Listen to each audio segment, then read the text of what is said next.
감사합니다. 네. 거룩하고 복된 주일 예배드리는 우리 모든 성도님들에게 오늘 말씀을 통해 주시는 은총이 가득하기를 예수님의 이름으로 축복합니다. 큰 믿음의 사람이라는 제목으로 하나님의 말씀 같이 나누도록 하겠습니다. 제가 계속해서 설교할 기회가 있을 때마다 마가복음의 말씀을 가지고 설교해 오고 있었습니다. 근데 오늘 봉독해 드린 말씀은 마태복음의 말씀이죠. 근데 이게 마가복음 7장 24절에서 30절 말씀과 동일한 본문입니다. 근데 마태복음의 본문이 그 당시의 상황을 더 잘 상세하게 소개하고 있어서 마가복음이 아닌 이 마태복음 본문 가지고 말씀을 전하려고 합니다. 그런데 마태복음에서는 오늘 본문에 등장하는 우리가 읽었던 그 여인의 이름을 마태복음에서는 가나안 여인이라 그렇게 칭하고 있지만 마가복음에서는 이 여인을 수로보니게 여인이라 그렇게 칭하고 있습니다. 그래서 이거 다른 사람 아닌가, 다른 이야기 아닌가 그렇게 생각하실 분들이 계시지만 같은 동일한 인물입니다. 정확하게는 이 여인의 어떤 호칭이 수로보니게 여인이 맞습니다. 이 수로보니게라는 말은 수리아와 또 베니게라는 말이 합성된 단어로 시리아 지역의 베니게에 사는 그런 사람인데, 이 마태복음이 유대인들을 독자로 하고 있다 보니 어 유대인이 아닌 모든 사람들을 이방인으로 칭하는 그 가나안 사람이다. 그래서 이 여자를 가나안 여인으로 지금 부르고 있는 것입니다. 우리가 읽으신 대로 오늘 본문 1절, 예수께서 거기서 나가사 두로와 시돈 지방으로 들어가시니라고 그렇게 말씀이 시작하고 있는데요.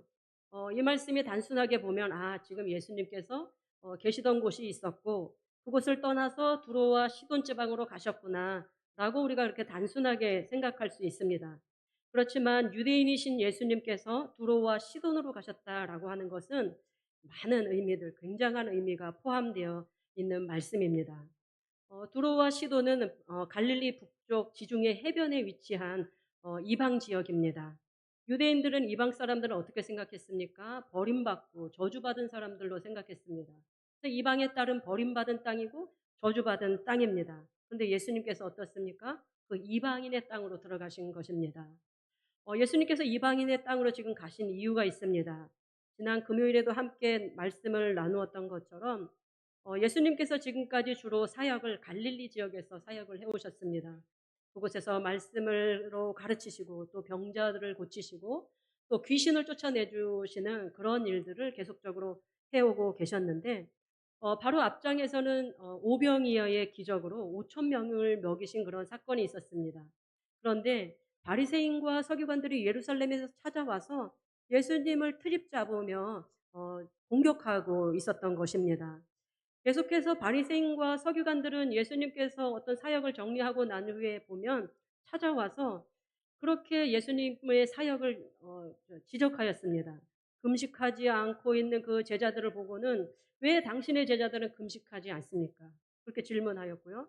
또 안식일에 배가 고파서 미리삭을 그거 꺾어 먹은 것을 보고는 왜 안식일에 하지 말아야 일을 하느냐고 또 그렇게 하였고요.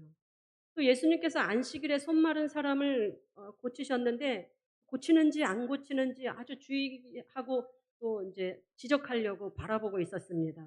그리고 그 사람들이 안식일에 손 마른 자를 고치니까 예수님을 죽이기로 모의했다. 그렇게 마가복음에서 말씀하고 있습니다. 지난 본문에서도 예수님을 찾아온 이 바리새인들과 서기관들은 예수님의 제자들이 오병이의 기적에서 떡을 나누어 주고 하는 그런 일들을 할 때 남자만 5천 명이고 어린아이와 여자들까지 합하면 좋게 10,000명은 넘었을 것이라고 추측이 되는데, 그때 손을 씻지 않고 그 떡을 나누어 주고 자신들도 먹었던 그 일들을 보았던 것입니다. 그러면서 장로들의 전통을 지키지 않는다고 부정한 사람 취급을 하며 예수님 앞에 나와서 왜 당신의 제자들은 장로의 전통을 지키지 않습니까? 그렇게 질문하였습니다. 사실은 이들이 정말 예수님의 제자들이 어떤 장로들의 전통을 지키지 않는 것이 궁금해서 물었던 것이 아닙니다. 어떤 또 트집을 잡기 위한 의도를 가지고 지금 예수님께 그런 질문을 했던 것이지요. 이는 이제 예수님이나 예수님의 제자들이 지금 전통을 지키지 않고 있는 것 같지만 실상은 예수님께서 바리새인들과 서기관들이 하나님의 계명을 어기고 있다. 지난 본문에서 아주 심하게 질책하셨습니다. 그 예로 모세의 계명 제 5번째, 내 부모를 공경하라, 그 계명을 가지고 바리새인들과 서기관들이 만든 전통에는 고르반이라고 하는 전통을 만들었습니다. 그래서 하나님을 더 잘 섬긴다는 그런 생각으로 고르반이라고 하나님께 예물을 드리면 제5계명 내 부모를 공경하라는 그 마땅히 부모에게 할 도리는 하지 않아도 된다라고 그들이 전통으로 지켜왔던 것입니다. 바리새인들과 서기관들이 겉으로 보기에는 하나님을 정말 잘 섬기는 것 같지만 실상은 어떻습니까? 하나님의 법을 어기고 있는 것입니다. 예수님께서는 그런 바리새인들과 서기관들을 향해서 이 백성이 입술로는 나를 공경하되 마음은 내게서 멀도다라고 하시며 이 사람들을 향해서 말씀을 패하는 자, 또 외식하는 자들이라는 그런 별명을 붙여주셨습니다. 예수님께서는 계속해서 지금 가시는 곳마다 말씀으로 가르치시고 또 병자들을 고치시고 귀신들을 쫓아내 주시면서 이 땅에 없는 그 하나님의 나라를 지금 경험하고 계시는데 바리새인들과 서기관들은 여전히 율법과 전통을 붙들고 있으면서 예수님께서 보여주시는 누리게 하시는 그 하나님의 나라를 이들은 보지도 못하고 누리지도 못하고 있는 것입니다. 그래서 오늘 예수님께서는 이제 그 선택한 이스라엘을 버리시고 이스라엘을 뒤로 하시고 그들이 저주받고 또 버림받은 땅이라고 했던 그 이방인들을 향해서 걸음을 옮기시고 계신 것입니다. 그래서 오늘 예수님께서 두로와 시돈으로 그 지역으로 가셨다라고 하는 것은 굉장한 의미가 있다라는 것입니다. 왜냐하면 유대인들은 구원은 자기들의 전유물인 줄 알았던 것입니다. 자기 백성들에게만 해당하는 것인 줄 알고 이방인들을 그렇게 무시하고 멸시했던 것입니다. 그러나 예수님의 생각은 정반대였던 것입니다. 구원받아야 할 이스라엘 백성이 선택받은 그 이스라엘 백성들이 그 복음을 거부하였을 때 그 복음은 언약 백성이 아닌 이방인에게로 흘러가게 되었던 것입니다. 유대인들이 지금까지도 깨닫지 못하고 있는 것은 하나님께서 세상을 창조하시면 모든 인류를 위한 것이었으며 또 아담과 하와의 범죄함으로 인해서 잃어버린 그 하나님의 나라를 하나님께서 다시 회복하시기 위해서 먼저는 아브라함을 택하셨던 것일 뿐입니다. 그러나 그들의 거역함으로 인하여 이제 구원은 예수 그리스도를 통하여 접붙임을 받은 이방인에게로 흘러가서 온 백성이 주께로 돌아오는 그런 역사를 이루어가고 계신 것입니다. 이것이 바로 구속사이고 하나님의 구원의 역사입니다.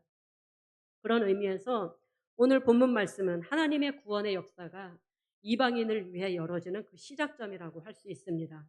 그런데 그 시작점이 누구로부터 시작되는가 하면 한 이방 여인, 가나안 여인으로부터 시작되고 있습니다. 예수님께서 두로와 시돈 지역으로 가셨을 때 예수님 앞에 오늘 본문처럼 한 이방 여인이 나와서 예수님 앞에 엎드리게 되었습니다.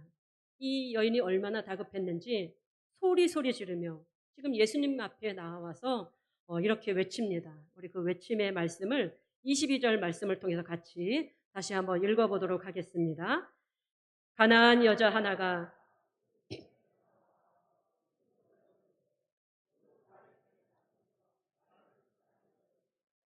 내 딸이 흉악하게 귀신 들렸나이다 하되 이 여인의 부르짖는 소리로 보아 아마도 이 여인이 이방 여인이기는 했지만 하나님을 믿는 사람이 아니었는가 그런 추측을 해보게 됩니다. 왜냐하면 이 여인이 지금 다윗을 알고 있고 또 예수님이 다윗의 자손으로 오신 분이라고 지금 고백하고 있기 때문에 그렇습니다. 그럴 가능성이 있는 것은 구약 시대의 북이스라엘과 남유다가 아수르와 바벨론에 의해서 멸망하지 않았습니까?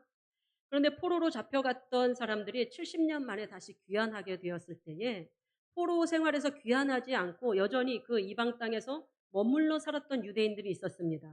그러나 지금도 그렇지만 유대인들은 가는 곳마다 회당을 지어서 그곳에서 예배하지 않습니까? 그렇기 때문에 포로기에 이방인들과 결혼해서 살았던 그 유대인들을 통해서 이방인들도 하나님을 믿게 된 사람들이 있었다라는 것입니다. 그렇다고 하더라도 지금 주 다윗의 자손이여라고 하고 있는 이 여인의 고백은 놀라운 고백이 아닐 수 없습니다. 지금껏 예수님을 따르는 그 수많은 사람들이나 제자들에게서 찾아볼 수 없는 고백이기 때문에 그렇습니다. 예수님을 가장 가까이에서 따랐던 그 예수님의 제자 베드로가 이번 다음 장에서 예수님께서 "너희는 나를 누구라 하느냐?"라는 그런 질문을 하였을 때 베드로가 어떤 대답을 하였습니까? "주는 그리스도시요 살아계신 하나님의 아들이시니이다." 라고 그렇게 고백하기는 하였지만 그 이전에는 누구도 예수님을 그렇게 기적과 이적을 베풀고 오병이의 떡을 나누어 주고 해도 예수님을 제대로 그리스도라 고백하는 사람이 없었다라는 것입니다. 이 여인이 그와 같은 고백을 또 하는 것은, 또 하나 추측해 보는 것은 이 여인이 아마도 예수님에 대한 소문을 들었었기 때문이 아닌가, 그런 생각도 해 봅니다. 마가복음 3 장에 보면 예수님께서 갈릴리 해변에서 말씀을 전하셨을 때 수많은 사람들이 몰려왔습니다.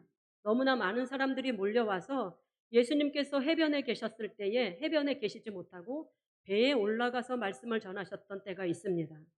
그랬을 때에 그 무리들 중에 예루살렘에서 온 사람들도 있었고 또 이두메와 또 두로와 시돈 근처에서 온 사람들도 있었다라고 마가가 소개해 주고 있습니다. 그렇다면 이때에 예수님을 만나고 예수님의 말씀을 들었던 그 두로와 시돈 지역에서 온 사람들이 그 예수님을 통해서 경험했던 일들, 또 들었던 말씀을 자기 지역에 가서, 두로와 시돈 지역에 가서 아마 이야기를 전했을 것입니다.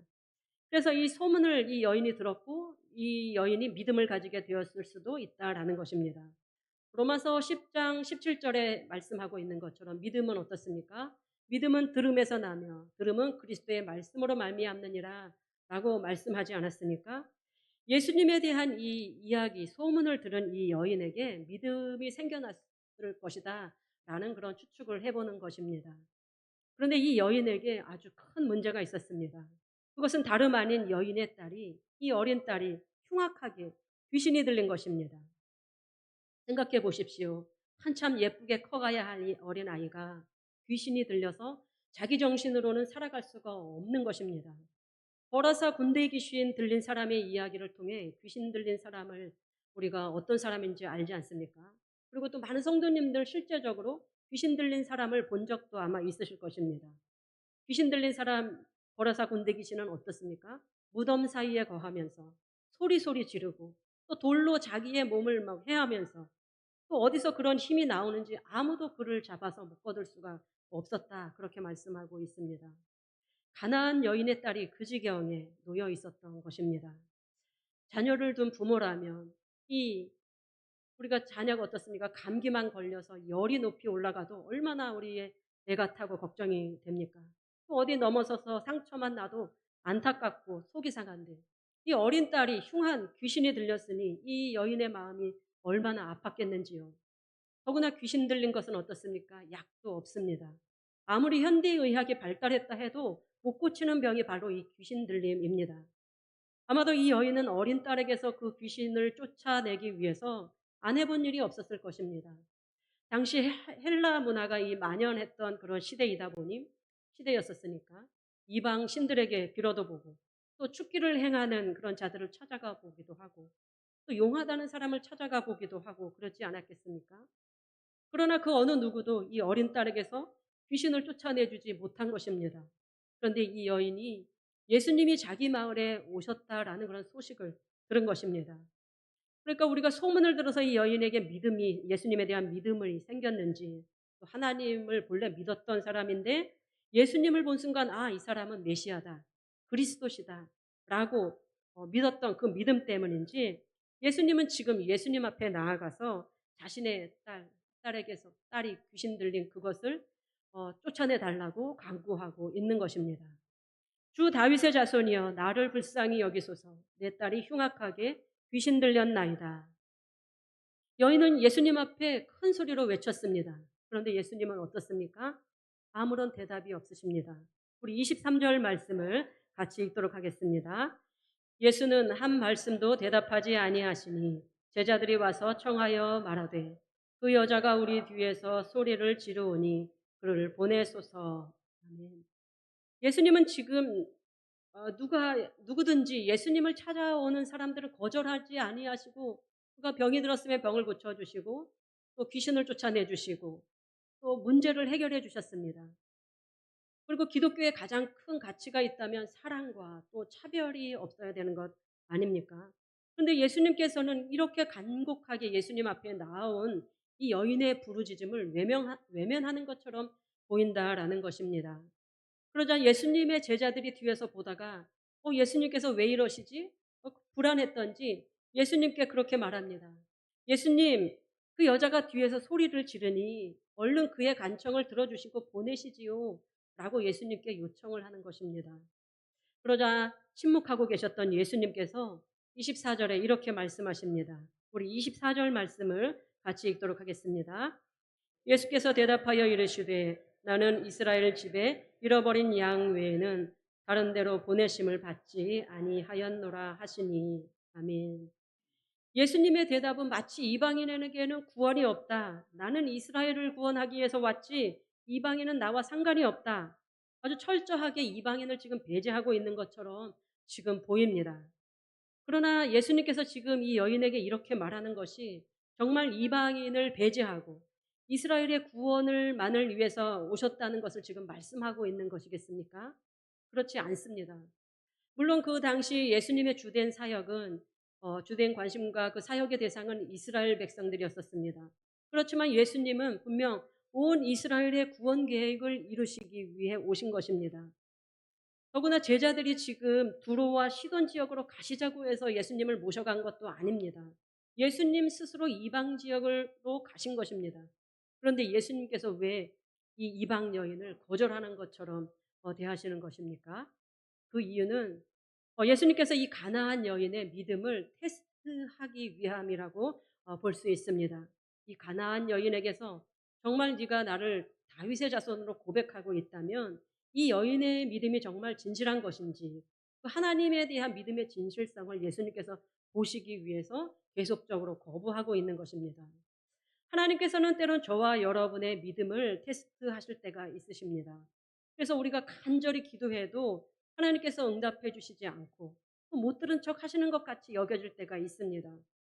왜냐하면 하나님은 우리에게 어떤 응답을 주시기 전에 우리의 믿음을 먼저 보시기를 원하시기 때문에 정말 우리 안에 하나님이 나의 하나님인지 하나님의 주 되심을 인정하고 있는지를 우리를 통해서 보기를 원하신다라는 것입니다. 지금 예수님께서 그렇게 이방 여인의 부르짖음을 무시하고 있는데 이 가나안 여인도 한 발도 물러서지 않고 예수님께 나아가서 다시 이렇게 간청합니다. 우리 25절 말씀을 같이 읽도록 하겠습니다.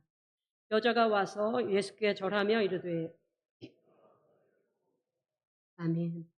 여인은 예수님의 그런 무시에도 물러서지 않고 오히려 더 가까이 나아가서 예수님께 절하기까지 하며 주여 나를 도우소서라고 간청하고 있습니다. 여기서 절하였다라는 그런 표현은 복종했다, 순종했다라는 그런 의미도 있지만 나는 전적으로 당신을 신뢰합니다라는 그런 표현이 담긴 행동입니다. 여인이 이렇게까지 했다면 예수님이시라면 이 여인의 기도를 이제 그만 들어주셔도 되는 것 아니겠습니까? 그러나 예수님은 어떻습니까? 예수님은 한층 더 강도 높게 이 여인의 요청을 거절하고 계십니다. 우리 26절 말씀 같이 읽도록 하겠습니다. 대답하여 이르시되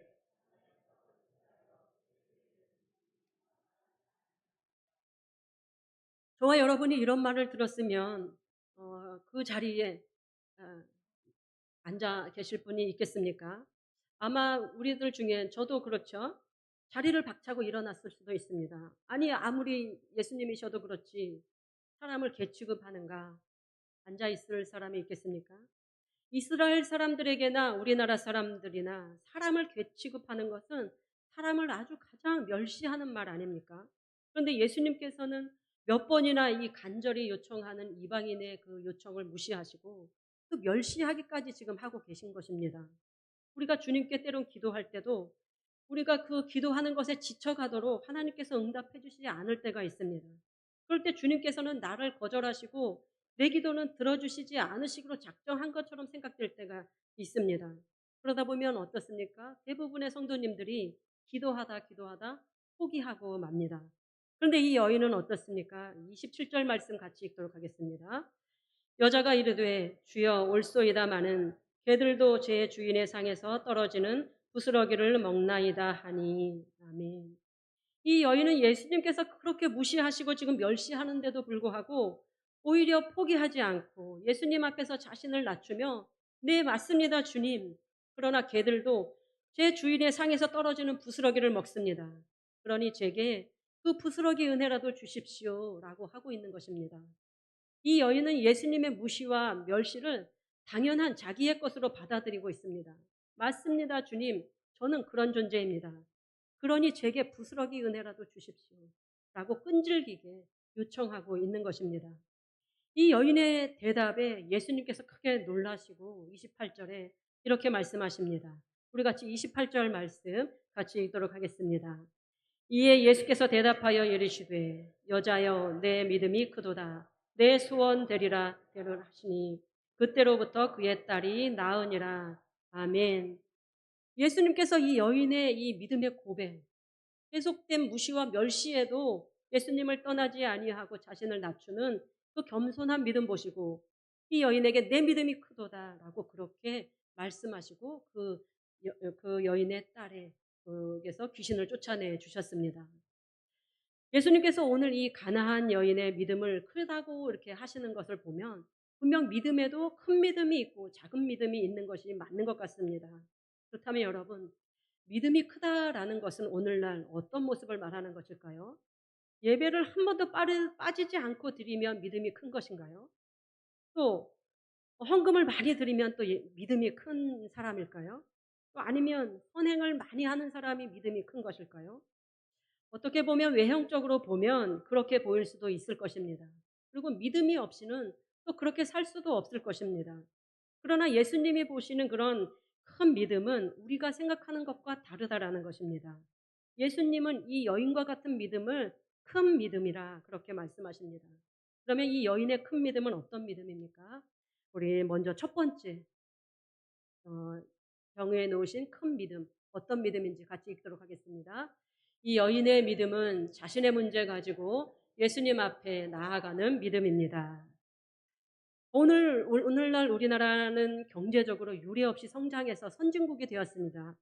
한국 문화가 또 무슨 식문화도 아주 세계를 이끌어갈 정도로 발전하였지만 그럴수록 이상하게도 한국 교회의 기도 소리는 작아지는 것 같습니다. 그렇지 않습니까? 모두가 잘 살게 되어서 이제는 그런 힘든 문제들이 없어서 그렇습니까? 그러나 그렇지 않지 않습니까? 사회적인 문제는 그 어느 때보다도 더 많이 발생하고 또 개인의 삶의 행복 지수는 세계 여러 나라 중에 거의 최하위 수준 아닙니까? 그런데 요새 자녀가 행복하게 살기를 바라는 부모들이 아이들을 유치원 때부터 의대 진학반을 보낸다고 합니다. 그런 이상한 나라가 되었습니다. 또 젊은 청년들은 내 한 몸 건사하기 어렵다고 결혼을 포기하는 시대입니다. 아무리 열심히 일해도 써야 할 것이 많아 가정 경제는 늘 제자리입니다. 그렇다면 과거 못 먹고 못 살던 그런 시대보다 한국 교회 성도님들은 최소한 더 기도하며 나아가야 하는 것 아니겠습니까? 과거의 한국 교회는 교회들마다 기도원마다 개인의 문제, 또 교회의 문제, 가정의 문제, 이 나라의 문제 가지고 예배당은 기도의 열기로 얼마나 뜨거웠었습니까? 그런데 그때보다도 더 많은 문제들을 안고 사는 오늘날 성도님들은 거의 기도를 안 합니다. 또 하시는 분들도 계시지만 예전에 비해서 그렇다라는 것입니다. 많이 배우고 똑똑해서 그런지 자신의 문제 자신이 다 해결할 수 있다고 그렇게 믿는 것 같습니다. 그러나 정말 내 문제 내가 해결할 수 있습니까? 그렇지 않습니다. 그런데 왜 주님께 그 문제 가지고 나와서 기도하지 않으시는 것입니까?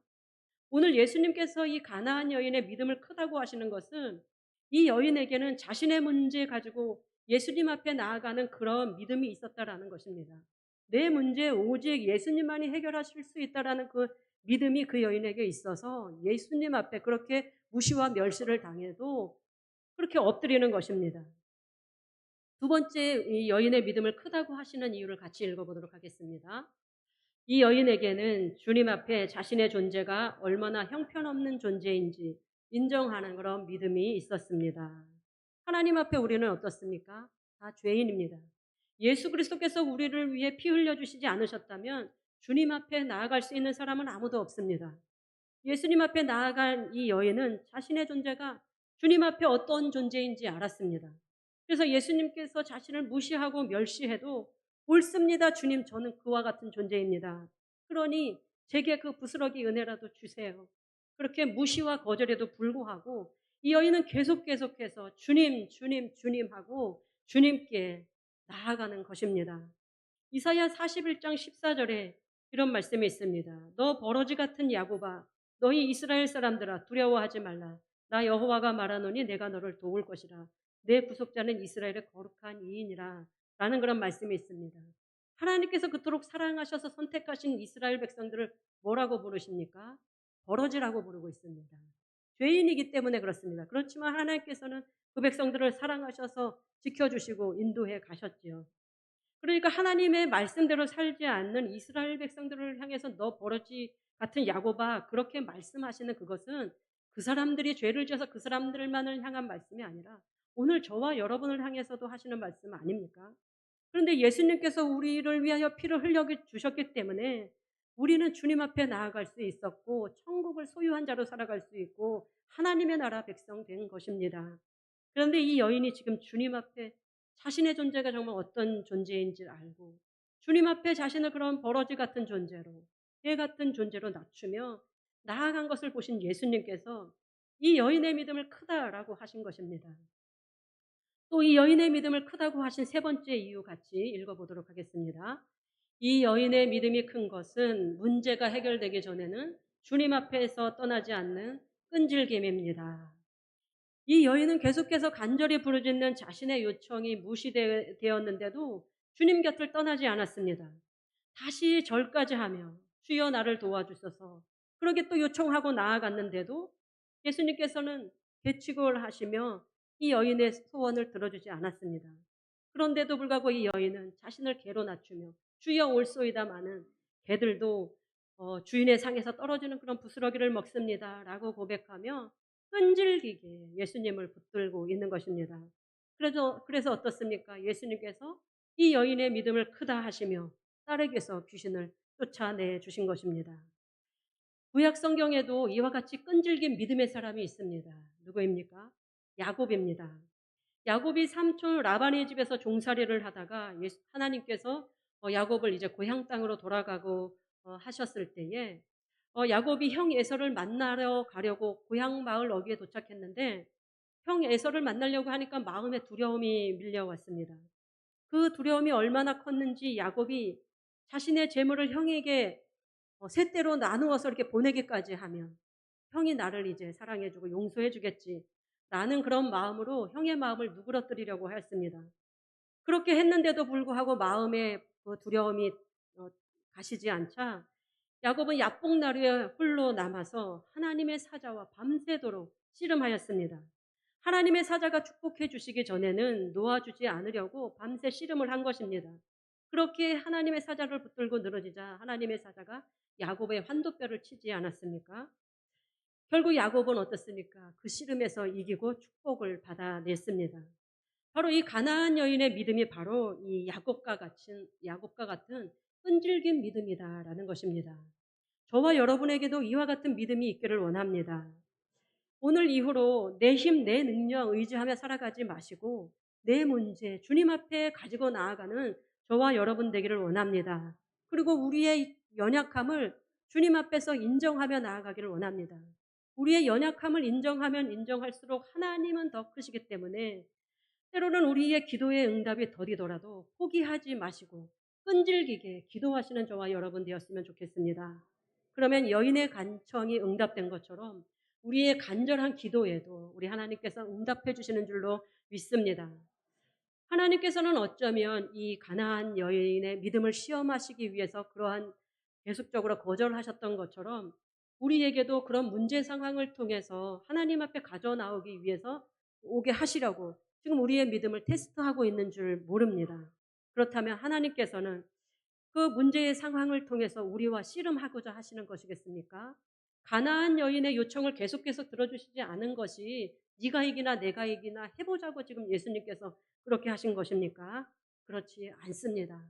결과적으로 하나님의 그 시험에 패스하면 축복 주시기 위해서 그렇게 하시는 것입니다. 가나안 여인은 그 시험에 패스한 것입니다. 야곱도 그 시험에 패스했습니다. 그렇다면 저와 여러분도 끈질긴 믿음으로 주님 앞에 그 기도의 제목 가지고 나가서 큰 믿음의 사람으로 인정받는 저와 여러분 되기를 원합니다. 그 여인의 믿음 보시고 주님께서 얼마나 기쁘셨는지 내 믿음이 크도다 그렇게 인정해 주시지 않았습니까? 이 인정의 말씀이 저와 여러분을 향한 인정의 말씀으로 들려주시기를 예수님의 이름으로 축복합니다. 아멘. 기도하시겠습니다.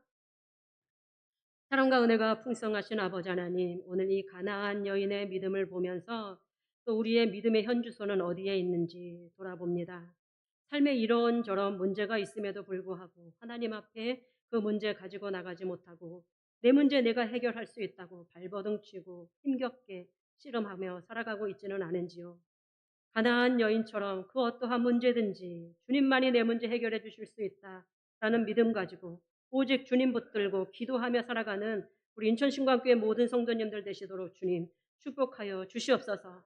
끈질기게 기도함에도 불구하고 때로는 하나님께서 내 기도 응답해 주시지 않는 것처럼 여길지라도 가나안 여인이 응답받을 때까지 끈질기게 기도하며 나아간 것처럼 하나님의 테스트하심을 넉넉히 이기고 우리 모두 아버지 하나님 앞에 인정받는 믿음의 사람 되도록 주여 역사하여 주시옵소서. 우리의 지식과 경험 또 내가 아는 지혜와 내 생각 의지하지 않고 날마다 하나님의 지혜를 구하며 주의 광대하심 앞에 가나안 여인처럼 자신을 낮추는 그런 믿음이 우리 안에 있기를 원합니다. 그렇게 해서 주님 앞에 인정받고 내 믿음이 크도다라고 아버지와 칭찬받는 우리 인천신광교회 성도님들 되게 하여 주셔서 마침내 하나님께서 우리에게 응답하여 주시는 그 기도의 은총들을 풍성히 경험하며 살아가는 우리 인천신광교회 모든 성도님들 되시도록 주님 축복하시고 인도해 주옵소서. 그렇게 하실 주님께 감사와 찬송과 영광 올려드리며 우리 구주 예수님의 이름으로 간절히 기도드립니다. 아멘.